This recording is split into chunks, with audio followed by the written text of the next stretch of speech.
তোমরাও কি আমার মতন গ্লোয়িং ফেস চাও?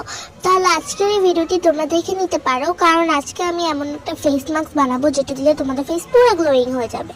ফার্স্টে নিয়ে নিব একটা অ্যাপ্লিকেটার, আর এটা আমি আমার বাবাকে বলছিলাম অ্যাপ্লিকেটার, কিন্তু সে একটা অয়েল ব্রাশ কিনে নিয়ে আসছে। যাই হোক, বাবার মনে হয় এমনই হয়, বুঝতেই পারে না। তো যাই হোক, এখানে হচ্ছে কি আমি এখন ময়দা অ্যাড করে নিব, আর তোমরা কিন্তু তোমাদের পরিমাণ মতো ময়দাটা অ্যাড করবো, ওকে?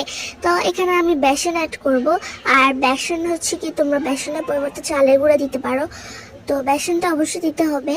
আর যদি তোমরা ময়দাটা না দিতে চাও, তো সেক্ষেত্রে তুমি আটার গুঁড়া দিতে পারো, আটার গুঁড়া তার ভালো কাজ করে।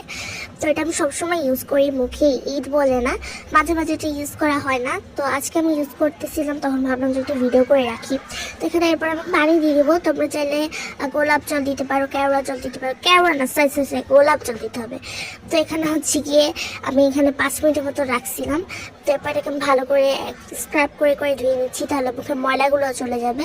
তোমাদের যদি হচ্ছে স্ক্রাবার থাকে তাহলে তো আরও ভালো, টিস্যু দিয়ে তারপর মুছে ফেলতে হবে যেগুলো থাকবে আর কি, মানে এটা কিন্তু সহজে যাবে না মুখ থেকে। আর অবশ্যই এটা ইউজ করার আগে ক্লিনজার দিয়ে মুখটা ধুয়ে নিতে হবে। আমি ক্লিনজার দিয়ে মুখটা ধুয়ে তারপর এটা ইউজ করছিলাম। এরপর আমি যে ক্রিমটা ইউজ করি এটা দিব, আর দেখো কি হয়ে গেছে, মানে আমি কোনো কিছু করব আর সেটা মানে একদম সুন্দরভাবে হবে, এটা তো হবেই না, কোনো না কোনো কিছু একটা হওয়া লাগবে, ডিজাস্টার আমার সেটা হবেই। যাই হোক, আজকের মতন ভিডিওটি এখানেই শেষ করছি। আল্লাহ হাফেজ।